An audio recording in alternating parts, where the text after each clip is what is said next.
ගරු සජින් වාස Gunawardena මන්ත්‍රීතුමා. Honorable Deputy Speaker, in the afternoon today, when the Honorable John Amaratunga, the Chief Opposition Whip, commenced the debate for the day, I stood confused. I think the entire Parliament stood confused as to find out whether he was reading or presenting a motion that was a no confidence motion against the External Affairs Minister, or whether he was boosting his own confidence. But having said that, let us move on. Honorable Deputy Speaker, Garu Niyojja Kathanayakatumani, අපි මේ අද කතා කරන්නේ කුමක් ගැනද? මේ විශ්වාස භංග යෝජනාව තුල අන්තර්ගත වෙලා තියෙන ප්‍රධාන කරුණු අපි විනාඩියකට බැලුවොත් GSP+ බදු සහන පිළිබඳ සහ බංකිපූන් මහත්මයාගේ ඒ කොමිටිය පිළිබඳ. දැන් මේ මොකද්ද මේ GSP+ කියන්නේ? GSP+ එකේ වැදගත්කම මොකද්ද? ඇයි GSP+ එක අපිට වැදගත් උනේ? සුනාමියෙන් පසු අපිට දුන්න යම් සහනයක්. අපේ කර්මාන්තවලට දුන්න යම් සහනයක්. ඒක හැමදාම අපිට තිබෙන්නේ නැහැ. නමුත් ඒ සහනය දේශපාලනකරණයක් වෙලා මේ වගේ වැදගත් ස්ථානයකට ආවේ ඇයි? අතිගරු ජනාධිපති මහින්ද රාජපක්ෂ මැතිතුමාගේ නායකත්වයෙන් මේ යුද්ධය එක්තරා සන්ධිස්ථානයකට ගෙනාවා. LTT පරාජය කරන්න පුළුවන් තත්ත්වයකට ගෙනාවා. අන්න එතන තමයි යුරෝපීය ප්‍රජාව පටන් ගත්තේ මේ GSP+ එක පාවිච්චි කරන්න. මේ GSP+ සහනය අපිට ලබා ගන්න නම් දවසින් දවස වැඩි වුණා. කොන්දේසි ටික වැඩි වුණා. කොන්දේසි 1 2 3 4 5 15 16 20 අන්තිමට ෆොන්සේකත් මේක ඇතුළට ගියා. තවත් ටිකක් ඉදිරියට ගියා නම් සක්විතිත් මේක ඇතුළේ ඉන්නවා. තවත් ඉදිරියට ගියා නම් සමහරලාට එක්සත් ජාතික පක්ෂයේ නායකත්වය අරගලයක් මේක ඇතුළට යනවා. රනිල් වික්‍රමසිංහ මහත්තයාවත් අයින් කරන්න මේක ඇතුළට දානවා කොන්දේසියක් හැටියට. ඒක වෙන්න දෙන්නේ නැහැ. නමුත් මෙන්න මේක තමයි වාතාවරණය. රවි කරුණානායක ගරු මන්ත්‍රීතුමා එතුමාගේ කතාවේදී පැවසුවා අපේ මේ වෙළඳාම අඩු වෙලා තියෙනවා කියලා. එක චෝදනාවක්. ඔව්. යම් කිසි මට්ටමකින් වෙළඳාමේ අඩුවක් තිබෙනවා. නමුත් මේ වෙළඳාම ලබා ගන්න ඒක එකපාරට ඉදිරියට ලබා ගන්න අපි මොකද්ද අපේ රටේ වෙළඳාම් කරන්න වෙන්නේ? අපේ ස්වෛරීත්වයද? අපේ ජනතාවද? අපේ රටද? මෙන්න මේක තමයි එක්සත් ජාතික පක්ෂයට තේරුම් ගන්න බැරි. අපි අද පසුබඹා යන්නේ ඩොලර් බිලියන 80ක යුරෝ බිලියන 80ක වෙළඳාමද? එහෙම නැත්නම් මේ රට ආරක්ෂා කර ගැනීමටද?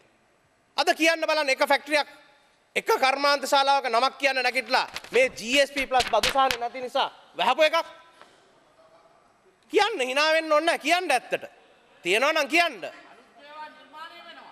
මේ ගිය සුමානේ ගරු බැසිල් රාජපක්ෂ ඇමතුමා 1500ක මැෂින් තියන ෆැක්ටරියක් විවෘත කරා. ඉතින් මේ GSP+ එක අද දේශපාලන අතකොළුවක් වෙලා තියෙනවා. කාගේ අතකොළුවක්ද? ඇයි අද එක්සත් ජාතික පක්ෂය මේ ගැන කතා කරන්නේ? ඇයි අද ගරු GLP සමතුමාට විරුද්ධව මෙවැනි චෝදනාවක් ගේන්නේ? තමන්ගේ තියෙන දේවල් වහගන්න. දැන් ගරු මංගල සමරවීර මන්ත්‍රීතුමා එවකට විදේශ ඇමති කාලේ එතුමාට මතක ඇති අපි ටෝනි බ්ලෙයාර් අගමැතිතුමා හම්බුණා. එතකොට ඒ අගමැතිතුමා මොකද්ද ප්‍රකාශ කරේ? අපේ විදේශ ප්‍රතිපත්තිය ගැන කිව්වා. අපි අනුගමනය කරන ප්‍රතිපත්තිය ගැන කිව්වා. එතුමා කිව්ව එක දෙයක් තමයි අපි කරපු මූලික වැරද්ද නෝර්වේ රටට අපි ඉඩ දුන්නේ කැවිලා මේකට ඇඟිලි ගහන්න. අපේ විදේශ ප්‍රතිපත්තියට ඇඟිලි ගහන්න. මේ රට බෙදලා වෙනම දෙක ඉඩමක් දෙන්න.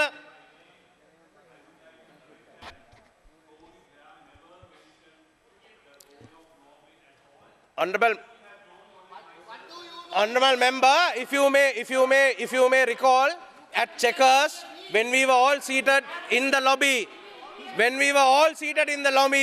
the Honorable Tony Blair said 3 things. The Honorable Tony Blair, the Prime Minister of Great Britain, said 3 things. The first thing what he said is you have done wrong by bringing Norway into the picture. Number two, you have done wrong. You have done wrong. Why are you taking the responsibility? It was done by Ranil Wickremesinghe. Yes, of course. I have. You met Honorable Tony Blair because of me. Because of me.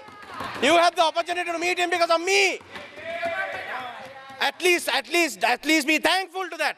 But let me remind you, if you have got amnesia for a while like your other members of parliament, let me remind you what the Right Honorable Tony Blair said in that meeting, that we have done, that the UNP government has done. The foreign ministry will have the minutes. I can give you the minutes tomorrow morning. Definitely. These are not fragments of our imagination. But anyway, let me go on the facts that I have to do. සෞරවන්තෝ ඉඳ ගන්න බුදුමයි කාලේ ගන්න. Also, the Honorable Lakshman Kiriel in his speech, said that there is no confidence in the Sri Lankan economy. But let us look at it from two angles. Let us look at it from the domestic angle. The stock exchange is creating records day after day. It was only 2-3 days ago that the daily turnover was 12.5 billion rupees. Then let us take the example of the bond, of the international dollar bond that this government floated, the central bank floated. We were looking for $1 billion. We got $6 billion subscribed in 14 hours. In 14 hours, of which 55% of the subscription came from the United States of America. This is the very same country that is pointing fingers at us today. The very same country that is saying we have no human rights. The very same country that is saying we have no labor laws. But they come and subscribe to our dollar bonds. Isn't this confidence? What is this? If this is not confidence, please tell us what confidence is. ඒ නිසා ගරු නියෝජ්‍ය කතානායකතුමනි GL Peiris ගරු ඇමතිතුමා කියන්නේ මං හිතන්නේ මේ සභාගර්භය තුල ඉන්න උගත්ම ඇමතිවරයා. ඒක මං හිතන්නේ කවුරුත් ඒකට විරුද්ධ වෙන්නේ නැහැ. අද මොකද්ද මේ එක්සත් ජාතික පක්ෂය කරන්නේ? අද එක්සත් ජාතික පක්ෂය කරන්නේ එක දෙයයි. තමන්ගේ බංකොලොත් භාවය මුළු ලෝකෙටම ප්‍රකාශ කරනවා. අද 161ක් මෙතන අත උස්සනකොට පරාජ වෙන්නේ එක්සත් ජාතික පක්ෂය නෙමෙයි. පරාජ වෙන්නේ ජනතා විමුක්ති පෙරමුණ නෙමෙයි. පරාජ වෙන්නේ ශ්‍රී ලංකාව. මොකද එක දෙයක් අපට පැහැදිලිව තර්කයක් නැතුව කියන්න පුළුවන්. මේ රටේ යුද්ධේ නැති කරලා සාමයක් ගෙනල්ලා ඍජු විදේශ ප්‍රතිපත්තියක් අපිට දකුණු ආසියාකරයට එක ප්‍රතිපත්තියක් තියෙනවා. බටහිර විනාඩිය. බටහිර යුරෝපයට අපිට එක ප්‍රතිපත්තියක් තියෙනවා. නැගෙනහිර යුරෝපයට තව ප්‍රතිපත්තියක් තියෙනවා. මැද පෙරදිගට තව ප්‍රතිපත්තියක්. එහෙම තමයි අපි යන්නේ. දැන් සුජීව සේනසිංහ ගරු මන්ත්‍රීතුමා නෑ මෙතන. නමුත් එතුමා මට මතකයි එක අවස්ථාවක කියනවා අපි යන්නේ ඉරානයට පමණයි. අපි යන්නේ වියට්නාමයට පමණයි. ඉතින් ඒව රටවල් නෙමෙයිද? අපි සුදුහම පිටිපස්සේ විතරද යන්නේ අපි. අපිට ලැබිලා තියෙන්නේ මොකද්ද? එකක් කියන්නම් ගරු මන්ත්‍රීවරුනි, ඒ රටවල් එකක්වත් කොන්දේසි මත මේ රටට උදව් කරලා නැහැ. කොන්දේසි විරහිතව අපිට උදව් කරලා තියෙන්නේ. ඉරානය අපිට තෙල් ඕන නම් තෙල් දුන්නා. වියට්නාමය අපිට හාල් ඕන වෙනකොට හාල් දෙනවා. හැබැයි ඒකට කියන්නේ නැහැ ෆොන්සේකා නිදහස් කරන්න කියලා. රනිල් වික්‍රමසිංහ මැතිතුමාව නායකත්වයෙන් යවන්න කියලා. ඒ කොන්දේසි නැහැ. රටක් වශයෙන් රටක් පිළිගෙන ජනතාවක් වශයෙන් ජනතාව පිළිගෙන තමයි ඒ විදේශ ප්‍රතිපත්තිය ඉදිරියට යන්නේ. කොහොමද?